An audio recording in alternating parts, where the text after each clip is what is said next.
E aí pessoal, tudo bem com vocês? Eu espero que vocês estejam maravilhosamente bem e hoje eu lhes trago aqui no canal a primeira partida que eu vou cobrir do torneio do Grand Chess Tour que tá rolando lá na Croácia, na cidade de Zagreb. É o torneio de Rápidas e Blitz, nós teremos 3 dias de partidas rápidas e depois 2 dias de partidas de Blitz.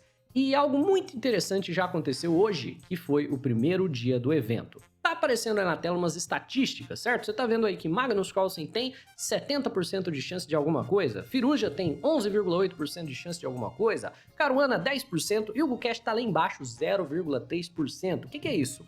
Essa é uma análise estatística que tá rolando aí na internet, que foi feita para o campeonato, acredito que pelos próprios organizadores do campeonato, que detalha a chance que cada participante tem de vencer o evento. Sabe-se, é claro, que Gukesh é campeão mundial, e apesar de ser campeão mundial, ele é um jogador muito mais forte na variante clássica do que ele é nas variantes rápidas e blitz. Então ele recebeu essa chance de 0,3%. E agora, na abertura do evento, ele está enfrentando aí Alireza Firuza, que é um dos favoritos para ganhar. Será que o Gukesh vai calar a boca de todo mundo? Pois é, as partidas já rolaram, eu já sei o que aconteceu. Então, eu tô com o resultado aqui. Mas eu só vou falar para você no final do vídeo o que foi que aconteceu no final desse dia. Foram 3 partidas e você vai ver a classificação final.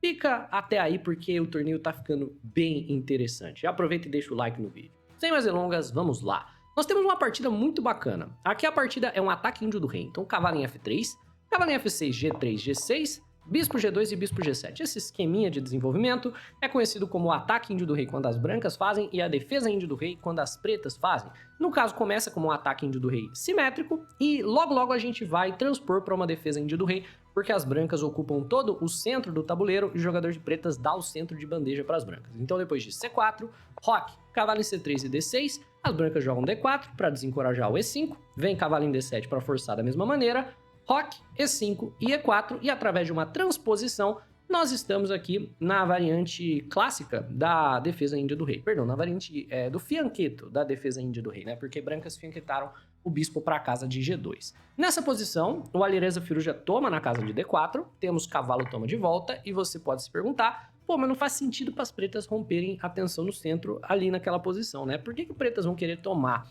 É o único peão forte que você tem no centro, por que não jogar um lance como C6, né? Por que não, talvez, torre em 8 primeiro? Mas a ideia de você tomar é deixar semi-aberta a coluna E para você conseguir pressionar o peão de E4. Ele se torna um alvo de longo prazo. Depois de cavalo por D4, vem torre em 8, colocando pressão no peão.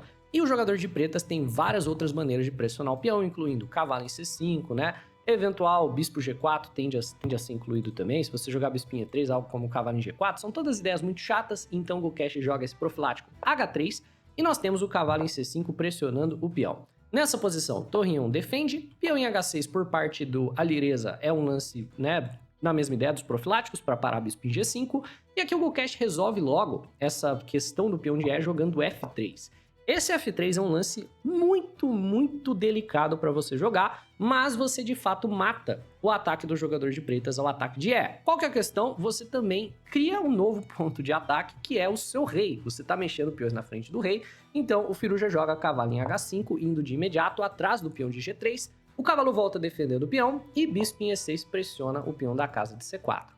E o Firuza joga bispo na casa de E6, indo atrás do peão da casa de C4. Nessa posição, eu te pergunto, como você defende o peão da casa de C4? Fala aí, como você defenderia o peão? Porque nessa situação complicada, o melhor lance não é nada fácil, tá? Qual é o problema de simplesmente jogar B3? O problema é cavalo por G3. E a pressão no cavalo se torna imensa. Se você jogar cavalo toma cavalo, é claro, a resposta será bispo toma cavalo gratuito e ainda vindo com um duplo que vai ganhar material. Bispo em D2 você ainda pega uma qualidade, mas você nem precisa pegar uma qualidade. Já ganhou um peão, pode até preservar aqui o seu bispo do fianqueto, jogando um cheque que é bem incômodo e manter aqui as peças, né, sem gerar fraqueza na sua própria posição. Claro, tomar a torre também é uma possibilidade, mas vem com um contra-jogo do jogador de brancas nas casas escuras ao redor do seu rei. Então faça esse tipo de troca do bispo do fianqueto para uma qualidade ao seu próprio risco. Então o que o Gukesh faz para defender? Ele joga o melhor lance, que é um lance muito difícil, peão na casa de G4, lance forçado, para quê? Nessa posição, o bispo toma C4, não é um lance que você tem tempo para jogar, porque eu tomo um cavalo de graça, e o cavalo só pode retornar para a casa de F6, aliviando a pressão na diagonal, e agora você tem tempo de jogar peão na casa de B3. Vem então o H5 por parte do Firuja, tentando enfraquecer essa estrutura de peões que parece horrorosa aqui por parte do Gukesh, mas na verdade é uma estrutura de peões perfeitamente sólida no momento, e bispo em G5 cravando o cavalo. Aqui a ameaça do jogador de brancas seria continuar pressionando essa cravada de novo, com ideia de cavalo D5 e assim vai.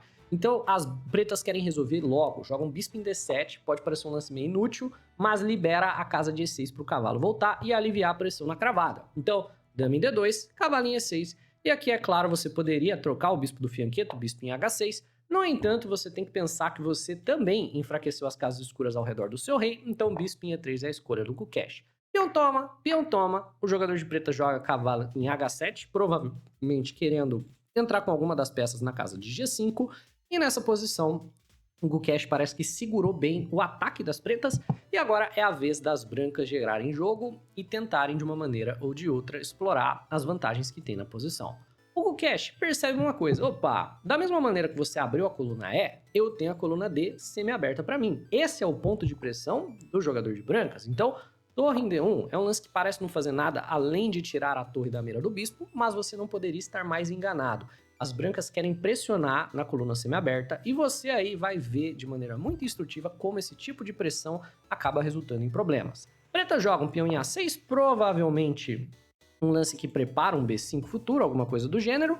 No entanto, nós temos aqui por parte do Gukesh o ataque imediato ao longo da coluna D, peão na casa de C5, aproveitando da cravada, porque se o peão de D se movimentar, você perde o bispo na casa de D7. E de imediato, a Alireza Firuja não encontra uma defesa e perde um peão. O Firuja joga bispo em B5, né, tirando o bispo da cravada e assumindo até a perda do peão de D. Peão toma, né, primeiro ele toma esse cavalo aqui, bispo toma cavalo, as brancas tomam de volta e depois de C toma D6, nós temos dama por D6 e o Gukesh simplesmente ganhou um peão limpo e ainda possui o par de bispo, né? É uma posição claramente vantajosa, claramente vitoriosa para as brancas. O que o Firuja poderia ter feito para salvar? Tinha um lance que salvava? Tinha, mas não era fácil. Tinha que ter jogado D por C5, sacrificando o bispo. Aí pode parecer lance de maluco, mas a ideia é, se dama toma bispo, bispo em D4 e o jogador de pretas está ganho. Esse lance é um golpe de interferência.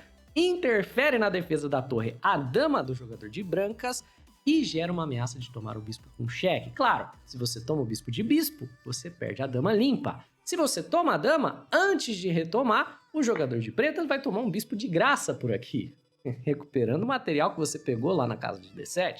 E você vê que não é uma posição fácil para as brancas jogarem. O Alireza não encontrou isso, tivemos a sequência que foi comentada, então as brancas ganham um peão. Dama em A5, vai atrás do peão de A, dama em D2 defende, dama em A3 e cavalo em C3 para o cavalo ficar de olho no peão, bem como a dama. E na verdade eu acho que é mais para manobrar o cavalo para a casa de D5, onde ele é mais ativo. Torre em D8, cavalo em D5, cavalo em F6, pressionando o cavalo, e as brancas jogam dama na casa de B4, gambitando aqui o seu peão de A para ir atrás do peão da casa de B7. Aqui o Firuja não toma o peão de A, ele joga dama na casa de B2, ele prefere esse lance, provavelmente porque ele estava com medo da dama ficar presa. Se você toma o peão de A, tem torre D2, tem uma chance bem real da sua dama ficar presa aqui. Nessa posição, ó, as pretas ainda conseguem sair com A5 atacando a dama das brancas, e aí quando a dama sai, a dama vai para a casa de A3, então ainda tem esse recurso, mas ele não tomou o peão porque achou que era perigoso demais. Então, dama em B2, torre B1 atacando a dama, querendo forçar ele a tomar o peão de A, ele toma o peão de A e vem o cavalo em C3, e agora o Gukesh está tentando prender a dama das negras. Dama em C2, torre em C1. Dama em D3, E5 chutando o cavalo, certo? Cavalo vai para a casa de D5, cavalo toma cavalo, e nessa posição, se você é o Gukesh, perdão, se você é o Alireza Firuja, como você toma esse cavalo? Você toma ele de torre ou você toma ele de dama, entrando na mira do bispo? A resposta correta é você toma de dama, e se vier o F4 ganhando um peão, que seja, deixa ganhar o peão, você não tá nem aí. Porque na partida a Alireza Firuja tomou de torre, e depois do lance bispo em F1, para onde vai a dama do Alireza Firuja nessa posição? Eu te pergunto, ela não vai a lugar algum. Firuja tenta o contragolpe. Torre B5, eu vou tomar sua dama, você toma a minha, tá tudo igual. Pause o vídeo e veja se você tá afiado nas táticas, qual é o lance vencedor para Hugo Cash nessa posição. Pausou? Encontrou, eu espero que você tenha visto o lance do raio-x. Dama toma torre e a dama e o bispo se conectam através da dama do jogador de pretas e essa é conhecida como a tática do raio-x. A Lireza Firuja quer sair tomando alguma coisa, então ele sai tomando o bispo, temos torre por dama, peão toma dama e se você contar o material, o Cash tem agora a qualidade bem como uma vantagem porque o Firuja tem essa estrutura de peões dobrados horrorosa. Bispo toma peão já com o tempo na torre, bispo em H6, querendo pegar a qualidade de volta. Nós temos então torre em C3 e nessa posição, né, a ideia seria se você tomar a minha torre, ao invés de eu simplesmente tomar de volta, eu vou tomar a sua. E se você tirar a sua torre do ataque, eu tiro a minha do ataque também. E é justamente o que tivemos. Cavalinho F4 aqui por parte do Firuja, ativando seu cavalo. Torre C8 cheque, rei G7 e torre na casa de E8, tentando forçar a troca. Simplificar, você ganhou material, simplificar é bom. Torre C7, vem torre em D8, infiltrando duas torres na oitava para finalizar a partida. E ele já começa a gerar algumas ameaças aqui com um padrão de checkmate, né? Se essa torre vier para casa de G7, rei em H7, torre em H8, rei em G7, torre em G8, teremos um checkmate porque o rei não tem escape pela casa de F6. Então Firuja começa a tentar gerar algumas casas para o seu rei. Primeiro ele infiltra com cheque, bispo em F1 e G5, tentando gerar uma casa para o rei ter por onde respirar.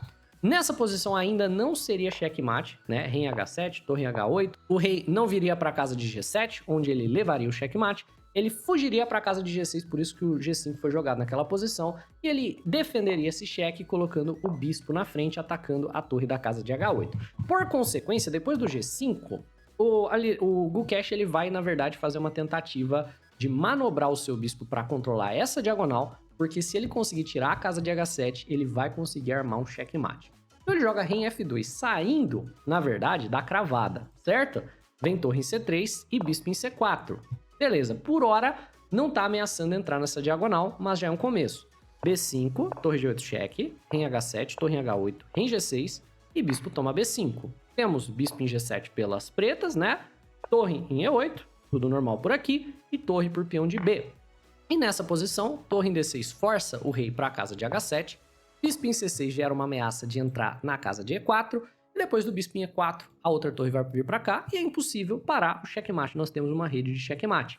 Então o jogador de brancas aqui, o Firo, já tenta alguns cheques, no entanto o rei vai caminhando na direção da torre fugindo dos cheques, e aqui o Gukesh joga bispo em E4 cheque, em G7, torre em D8, e não tem mais o que as pretas fazerem.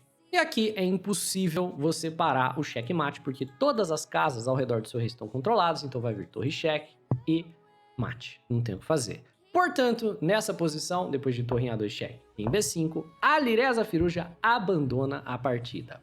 Eu falei que eu ia te mostrar como estão os resultados, né?